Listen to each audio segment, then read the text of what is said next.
Sveiki visi dar kartą. Labas rytas, nes rytą darau įrašą. Galvoju šiandien įrašyti greitą video, nes likau skoloj vieną.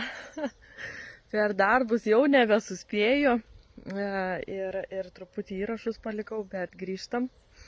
Ir žadėjau pakalbėti apie vaikų kritinės ligas, apie aplamai kokius draudimus galim vaikam padaryti, ne?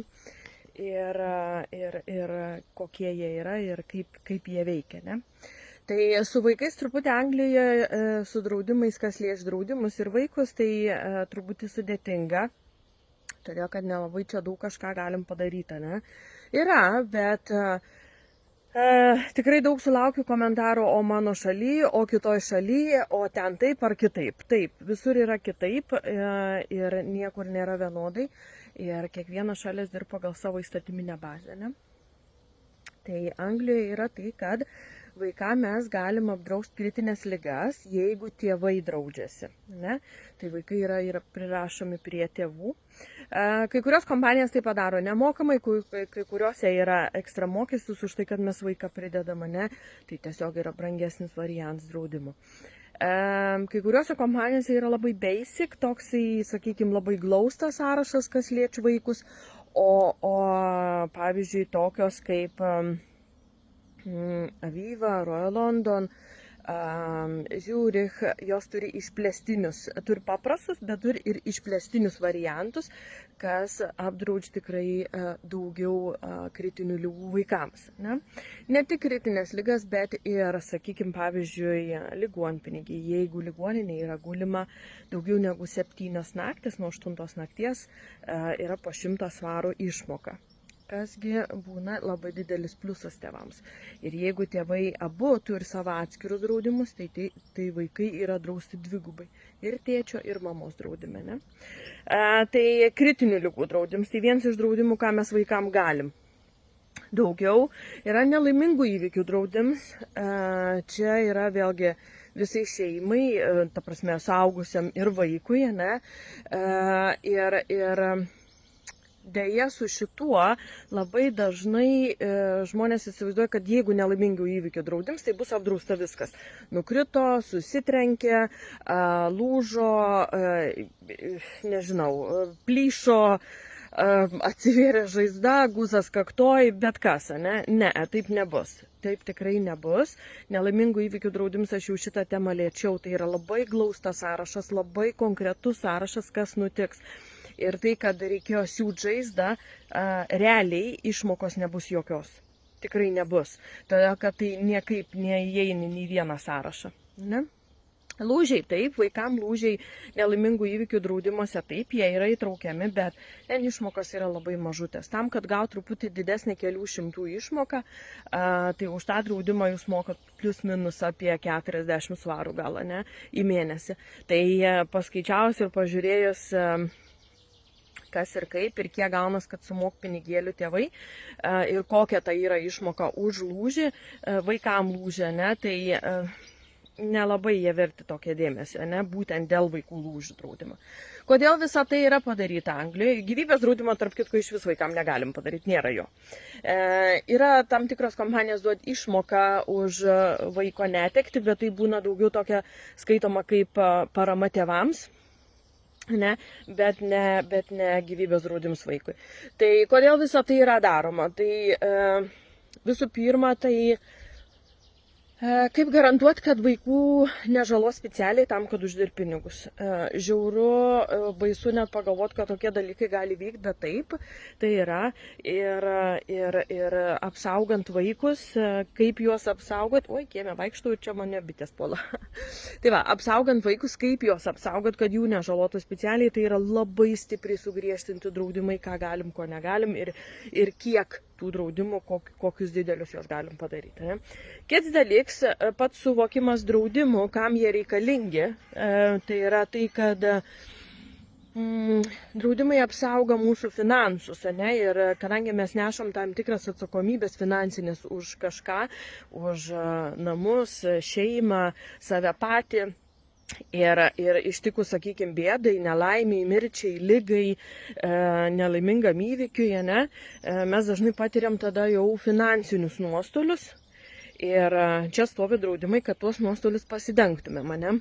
Tai vaikai tokios finansinės atsakomybės už nieką neneša. Ne?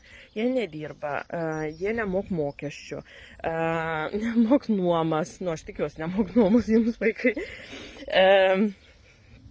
Daugybė dalykų jiems nepriklausan, jie neneša atsakomybės finansiškai už nieką. Tai susirgus vaikui taip, tėvam yra nepatogums, todėl kad dažniausiai tada tėvai turi likti namie, prižiūrėti vaiką ir panašiai, bet pats vaikas už tai nėra finansiškai atsakingas už nieką. Ne? Ir jeigu jis serga, tai minusų kaip ir nėra šitoje vietoje. Ne? Tai vėlgi, tai už tai draudimai jie labai stipriai sugriežtinti vaikam, ne, ir daug kas jiems nepriklauso.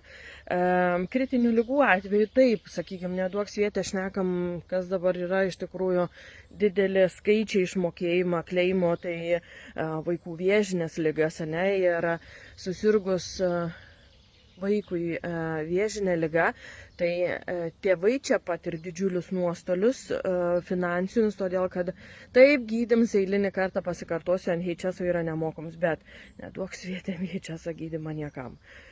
Valio, jeigu pasisekė, valio, jeigu viskas gerai ir valio, jeigu viskas nuostabu.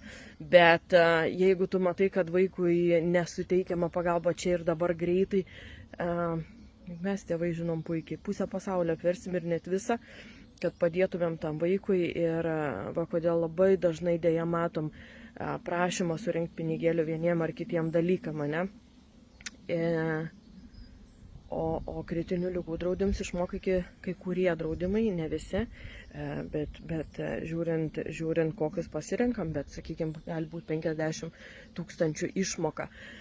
Kas tikrai užtektinai padengia mūsų vaiko lygų gydymą. Ne? Tai va, tai pagalvokit, pasisvarstykit, pažiūrėkit savo dokumentus. Yra žmonių, kurie draudimus pasidarė jau senokai, kol vaikų dar nebuvo. Ir gali būti, kad pas jūs yra draudimas, kuriame vaikai yra neįtraukti. Ne? Tai reikia visą laiką tokius dalykus tikrinti. Arba kaip tik atvirkščiai. Jeigu draudimai buvo daryti, kai vaikai dar buvo nedideli, dar buvo mažiukai, arba buvo jau paaugliukai, bet dar nepilnamečiai. Ir dabar jūsų vaikams jau 16+, tai jie gali turėti savo atskirus draudimus, kuriuose bus drausta didesnis ligų sąrašas, kuriuose bus drausta lūžiai pilnai kaip suaugusiam žmogui, kuriuose bus drausta ir gyvybė. Ne? Nes nuo 16 metų asmenys jie gali turėti savo asmeninius draudimus. Ne? Tai tada jau tėvai gali turėti vėlgi kitokį, truputį pigesnį variantą, kur nusijim vaikai. Ne? Tai pasisvarstykit, pasigalvokit, pasižiūrėkit, kokie dokumentai pas jūs yra, kokie draudimai pas jūs padaryti, kas dokumentuose įrašyta. Ir